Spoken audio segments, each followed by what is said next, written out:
small electric motor with a gearbox. No, look what the dog's right here. I heard gearbox. What's that? Yeah, we were wondering where Well, it's you good were. to see you. Where the heck is Trey? That's what I want to know. Actually, Yeah. Pretty punctual. yeah. Where's your fourth stooge? Well, we were just talking about that. Abducted by aliens. Little green men, no doubt. It's a good possibility. Happens to the best of us. I think I saw them on the way here. As good an explanation as any. Yeah, it's funny you should mention that, actually. Oh, brother. No. Recently, on my feed, I got this notice that, remember the Roswell incident back in 1947? Roswell, New Mexico? Does that ring any bells? Seems that a UFO came down, crash landed, and the government covered it up. And they're having the 75th anniversary of the event this July. Interesting. Yeah, it's going to be a big festival, and I expect a lot of people. And Yeah. I don't know, something we might want to check out. You know, we went through there not too long ago when we were visiting our son. Our son was working out in Arizona, and we passed through Roswell and spent basically a day there. What's it like? I've never been there. Dry with a chance of nuclear missiles. Why do you say that? A lot of history that relates back to, space and missile development and things of that nature. Well- Goddard relocated his lab out there That's true. in that area. Yeah, he's the rocket man, right? Yeah. No, actually, I heard that that may be a theory that why the UFOs actually came back in 47, because they were doing some nuclear testing out there. They did. Trinity Maybe sites. that brought a little attention from outer space. Why do you have that grin on your face? It's pronounced nuclear, not nuclear. Sorry. You know, I've always wanted to build a full-size UFO out of recycled junk. Another zombie What tester if- project. Exactly. Okay. Let's take it to Roswell for the 75th anniversary of the Roswell incident. Okay, well, as long as it's made out of recycled junk, is what we're all about. That's a lot of work to do between now and July. And do we have time to get something like that put together in order to get it Well, trailered out to a place like Roswell? And we can go out there for a recon mission, just to investigate. So you guys up for an adventure? You think Trey would be in on this? yeah, I think that's one of those things that Trey would really kind of like to see. Yeah, it kind of. Where's that boy? Gigi, can we get some more coffee and donuts? Awesome. Yeah. Have you heard any of this scuttlebutt, Gigi? I heard you saying something about aliens. Yeah. I had to walk away for a minute. You're really not turning into lunatics, are ya? Oh, ha ha ha. That's all. I guess you can say I'm a homebody. I've never had a strong desire to leave my home, planet Earth. In my 65 trips around the sun, Earth has provided me a wonderful place to live. I've experienced a lot of interesting people, places, and things. You might say, if I never leave Earth, I would still be perfectly content, even though there is an entire universe out there.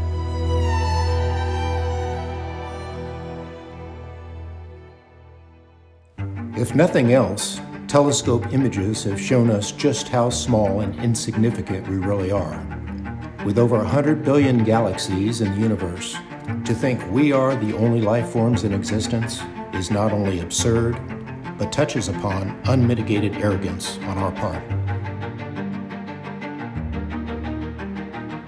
We are most certainly not alone.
I am here to discuss the so-called flying saucers. The Air Force interest in this problem has been due to our feeling of an obligation to identify and analyze to the best of our ability anything in the air that may have the possibility of threat or menace to the United States. In pursuit of this obligation, since 1947, we have received and analyzed between 1,000 and 2,000 reports that have come to us from all kinds of sources. Of this great mass of reports, we have been able adequately to explain the great bulk of them, explain them to our own satisfaction. We've been able to explain them as hoaxes, as erroneously identified friendly aircraft, as meteorological or electronic phenomena, or as light aberrations. However, there have been a certain percentage of this volume of reports that have been made by credible observers of relatively incredible things. It is this group of observations that we now are attempting to resolve.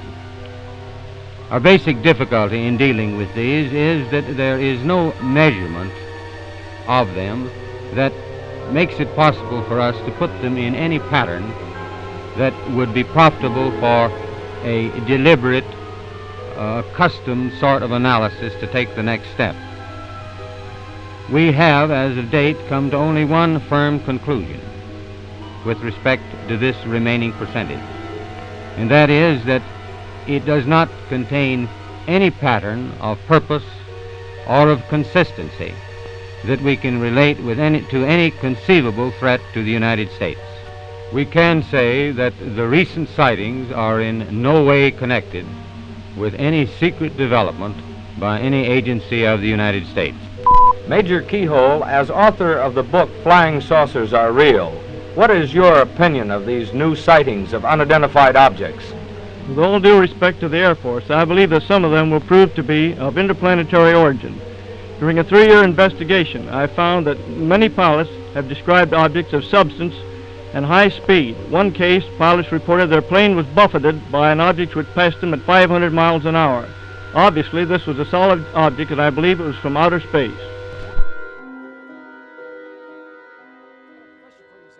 In your lifetime, you ever seen anything unusual in the sky that you just couldn't explain? Yeah, I was me and my buddies right here going towards Texas, and there's some silos, missile silos. Yeah. Everything. We're out there shooting some rabbits and stuff and hunting them. And we went down in there, and then when we came back up, something weird was starting to happen. Like, I found like a cage. Like, I couldn't explain what the cage was. It was like a dog kennel, but it was bigger than that. And whenever we got closer to the car, all we see is flashing lights in the sky. And our radio started messing up. Really? It got real cold out there. Huh. It was just weird. I mean, wow. I get goosebumps talking about it. But my granddad, he was here when it happened. Oh, he was in 1947? Yes, sir. Oh, fantastic. What was his name? Jimmy Belt. Okay. And so he remembers how it all went down. He remembers everything that went down, and my grandma remembered when it went down. Oh, wow. So I mean, who knows? I mean, so you're a third-generation witness, yes, sir. basically. Yes, sir. Well, here we have it. Here, Zach, telling us about his granddad's experience and his own experience in Roswell, New Mexico. Yes, well, thank you for joining us, yes, Zach. Sir. Appreciate yes, your time. Yes, sir. No all right. problem. All right, so this has happened to me twice. First time, I was at my parents' house. We all saw something in the sky. We don't know what it was. It was probably a UFO. We were amazed by it. You couldn't explain it? No, we couldn't. Second time. Was it an unusual light or movement or yes, color or what? Light and movement. Okay. It was just staying there like solid. It like still, like not even moving, not like a plane or helicopter is. And then it took off? Yeah, it just like slowly just took off and it went faster and it progressed. I'm here with Tom at Roswell's festival for 75th anniversary. Yep. UFO sightings. That's what I came down here from Minnesota for. From Minnesota, very Yeah. good. I was going to ask you for out of town. Yeah, actually, it was a couple weeks ago. I was riding on my bike. It was during the day, and it was weird. At first, I thought it was an airplane, but it looked like like what I've seen, on TV for the cylindrical. Oh, a cylinder. Yeah. And it was way up, and it was moving so slow that it couldn't be an airplane. Okay. And then it's like when it turned, I didn't see any wings or anything, Okay. But Okay. it didn't have any real erratic motion. It was Just slow moving. Yeah, it was just moving too slow. Oh. I do believe there's life in outer space. Well, very good. We also have an open mind. Let's put it that way. Yeah. So and the thing is, it's I do a lot of traveling by myself, so I'd be a perfect victim for for seeing something, Right. So what is your name? Babs. And what is your name? Susan. Susan. Now, are you locals or are you out of towners? Out of town. Out of town. Okay. Moved to the area outside of Albuquerque about 2 years ago. Okay. And I live in an area that is restricted with lights. So everyone wants to enjoy the stars and things like this. So after being outside night after night, you kind of get used to what you expect to see. On several occasions, there were lights in the sky that just you couldn't explain. They're not drones, they're not aircraft. Was it irregular movement or colors or shapes? Or? All of the above. Really? So it was very typical, and at first you're like, okay, somebody's playing a joke on us here. It's too typical. But it's happened a number of times to the point where, it just kind of got novel, and it was over a 2-week period where it just kept happening over and over. It also happened in Cary, Illinois, when I was visiting. Yeah. It was reported on MUFON's webpage. Several people saw it. I happened to be in the basement, and I'm the UFO nut. And she's screaming, "You missed it! You missed it!" That's the ironic part of this, because I was never really one to watch or chase or whatever. My friend was. So, well, that's funny. So, that's it great. just flipped. You gotta love that. I'm here with Sarah and Leonard. Yes. Now, are you locals to Roswell or out of town? We live here. Oh, very good. Very good. So Leonard and I were coming back from Texas, and we were over by Sipapu, which is the ski resort over there, and it was really late at night, and we kept seeing these kind of lights on the side of the road that would look like stoplights almost. Yeah, kind of like stoplights. Red, yellow, and green. So we're asking ourselves, what is this? What is this? And then so we go around this curve, and up over the mountain comes this circular disc, and it's flush, flush with us, going slow, and it had lights around it, but it was definitely circular. It was making no noise at all. And so it comes up, and it kind of did one of these things, and then it just went boom, and it was up in the sky, and by the time I turned around, it was gone. And we don't know if it was something from our I don't think government. aliens use stoplights to help stuff fly in. But what's weird is when we went back to the same area and we drove by, those stoplights that were in the ground, they're not there anymore. So it's really interesting. We don't know what it was. It's like a landing strip lights or something like that. But and it was gone just like that. And so that's our experience. But I could die happy knowing I seen something like that. Wow, that's amazing. Tell me about your the UFO sighting. You said that you were pissed that you weren't they didn't invite you because you were the resident expert, having seen an alien yourself. Well, yeah, they don't want to listen to my story about it. I just saw it with my own 2 eyes. There I was driving down the road, and this light came down right in front of me and shone in my face and then disappeared. But nobody believed me. They all had other explanations for what it must have been. It must have been this or that. It must have been an airplane, or it was a helicopter, or it was another car. But let me tell you, it was not.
While they were originally only here to collect intel, what would happen if they don't like what they find? Let's just say that we might be getting a few more visitors than we bargained for.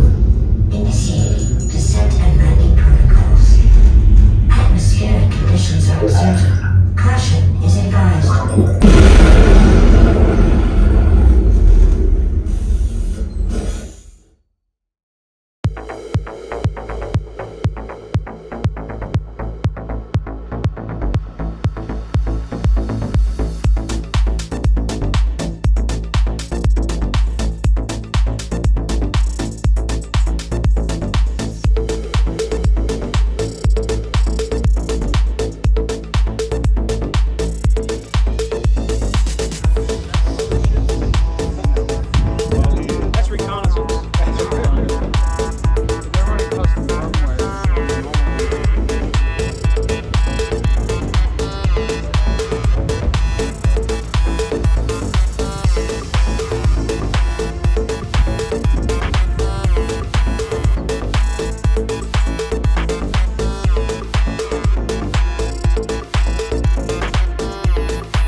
See Trey?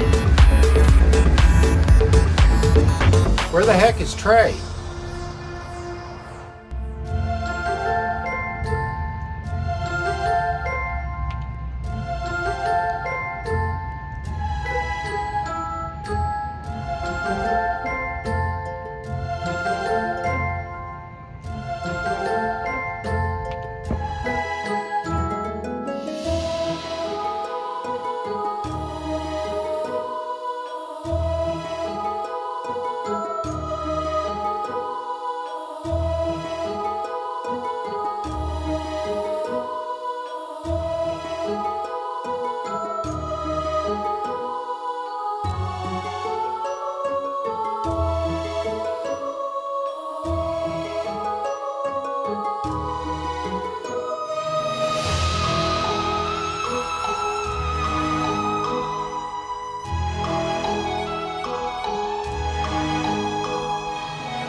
It was in 1954, then, that a committee of the nation's top scientists was formed. This was the Air Force Strategic Missiles Evaluation Committee. Russia announced in rapid order the test of the ICBM, the satellite Sputnik 1, then Sputnik 2. Talk of missiles to the moon and beyond became commonplace. This awareness brought mixed reactions. Why don't they go all out on a crash program basis on these ICBMs? I don't know. We did it when we made the atomic bomb. We can produce all right. Trouble is, it takes us too long. Yeah, the time between developing something and getting it out in the field is ridiculous. Talk about a lost weekend. Trouble is, we don't have enough push behind this missile program. I wonder if they ever really got one of those ICBMs off the ground down there in Florida. I don't know, but I hear the fishing's good down there. We're probably so bound up in red tape we can't move. Right, we need to streamline, expedite. Right. You know, we'd better train some more scientists and engineers real soon, or we'll be in trouble. Assigned to head this responsibility was Major General B.A. Schriever. Of all the interesting facets of this program, a program which is a step towards space conquest, a program which every day takes us beyond the realm of the known, the concept closest to my heart is the idea we're using in the development operational area of this new weapons system. Actually, the ballistic missile program puts us on the threshold of space travel. The same propulsive unit now powering Atlas could boost a lighter body like a satellite into an orbit path around distant planets like Mars or Venus. Yes, man is dreaming of horizons beyond the dimensions of Earth. What started as weapons of conflict can develop into vehicles to satisfy man's insatiable craving for an understanding of the universe in which he lives. America must be a part, a leader in this quest. The Red Bear has propelled himself into space. Let not the American eagle stand with clipped wings, bemoaning his lack of foresight.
Okay, the Zombie Toasters team has basically decided to come to a little spot real close to Roswell that's got a missile silo that was basically decommissioned and sold to a fella that bought it and turned it into an Airbnb, and we are here to investigate. This is a place located just outside of Roswell, New Mexico, and the gentleman's name is Gary Baker. And he basically took a 1970s purchase and turned it into the state-of-the-art Airbnb. So we're going to see if we can make him an honorary zombie toaster, because he took something old and raised it from the dead. We're waiting on Gary right now. He's supposed to be driving in any minute. He's also known as Silo Man on the internet, and you can Google that and see all his cool pictures of when he was restoring this place. So we're going to take a little venture inside a 186-foot tall missile silo that's deep in the ground, so stay tuned.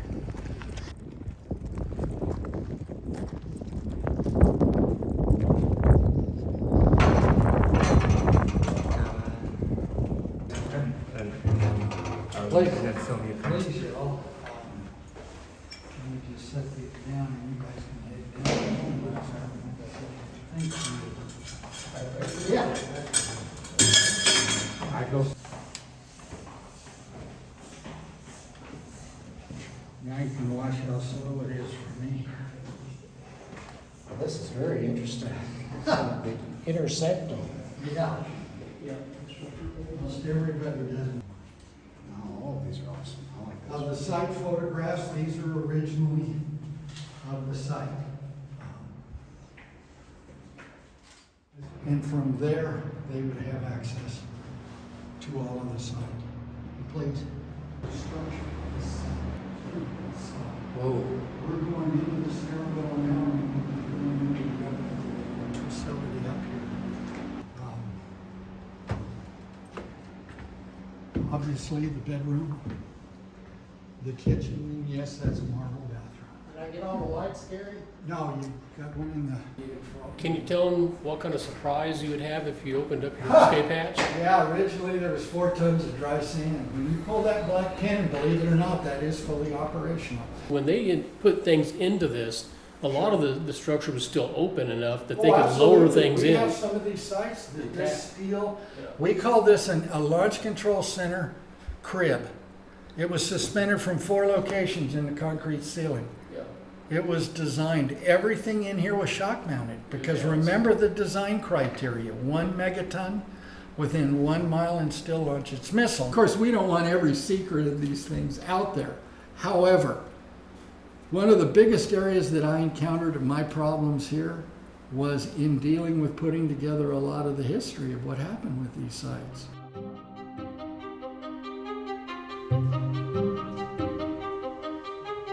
Originally, where you see these 2 steel doors that I put in, there were 2 original blast doors there, like the 2 that came through from the surface.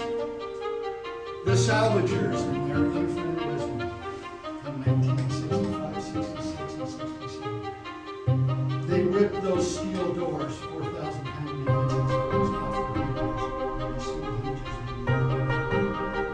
What did they do with the doors?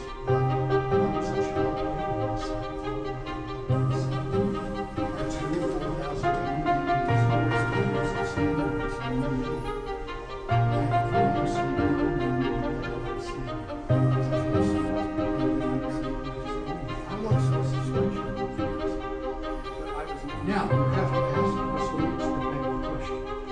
Why in the world would salvagers go to all of that effort to move those 2 4,000-pound doors over the side?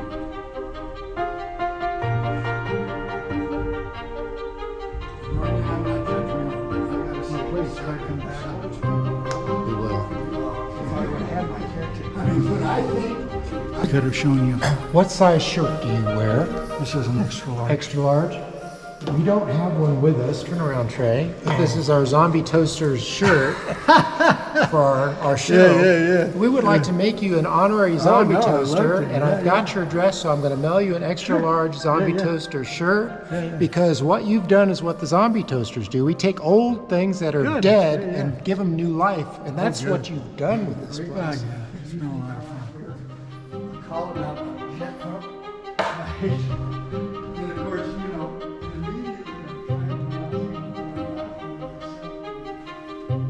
I would just laugh, but I still had such a great time in Galveston. Yep.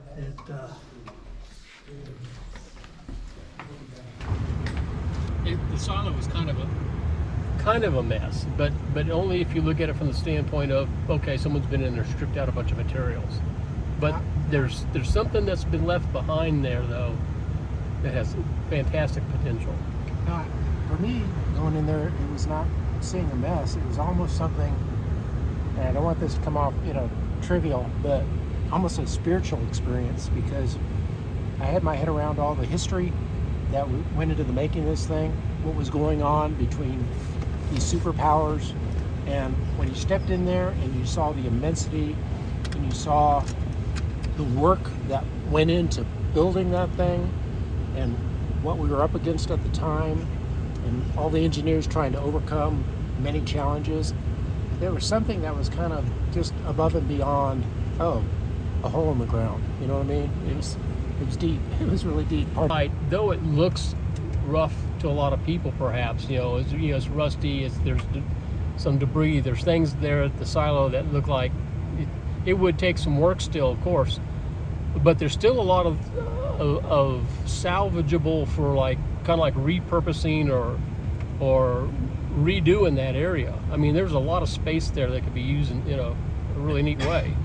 The thing is they're not going to make any more of them, and his is in good enough condition that if future generations wanted to restore one as a museum type piece, it could be done.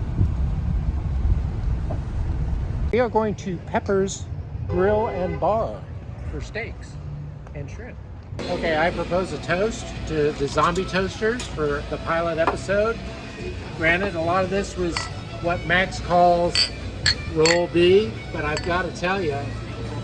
It's called B-roll, but all right, whatever, man. But I got to tell you, I think we got some roll A here today with Mr. Baker and the silo, and the only reason we have that is because of this guy. He's He caught me on the side just last week. That's how recent this occurred. And he said, Mr. Eric, we got to do something else while we're there. And I said, what do you think? What do you got in mind? He says, oh, there's missile silos in Roswell. And so I said, well, if you can research it, make it happen, I'm all on board. So he did, God bless his heart. And he set it up. I found it, he called him. Well, it was a team effort, but it was his brainchild. So kudos to Max. So here. I'll drink to that. Yes, sir. To Maximilian. Yeah. Thanks a million, Max. Amen.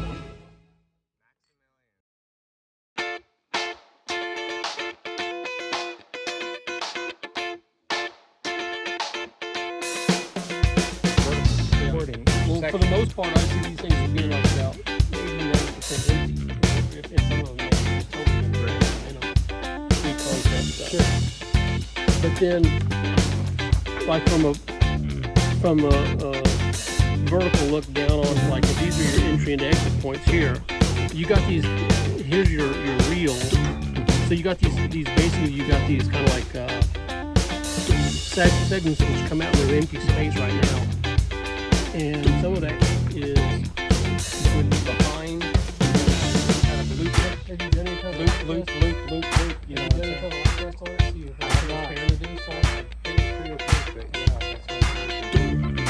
Or we could run them on the outside. Take what you want.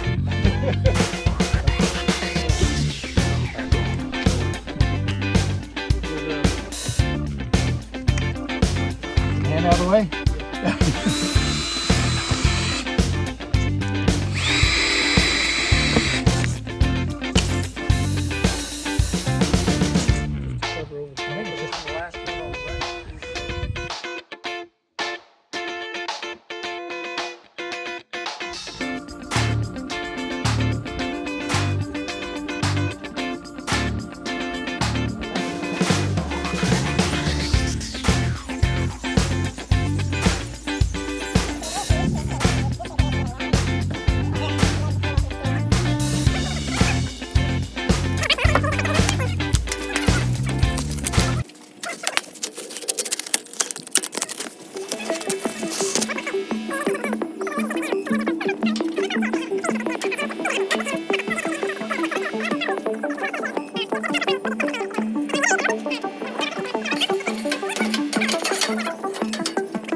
one over the GoPro?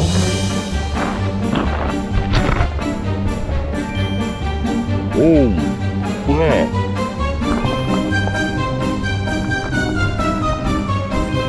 Dude, this thing, I don't, jeez.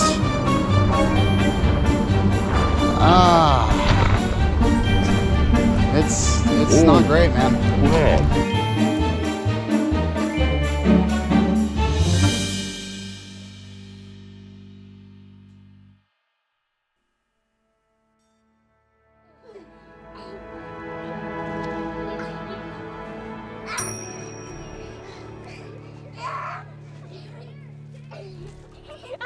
Been working here forever. I don't know, 10 years or so.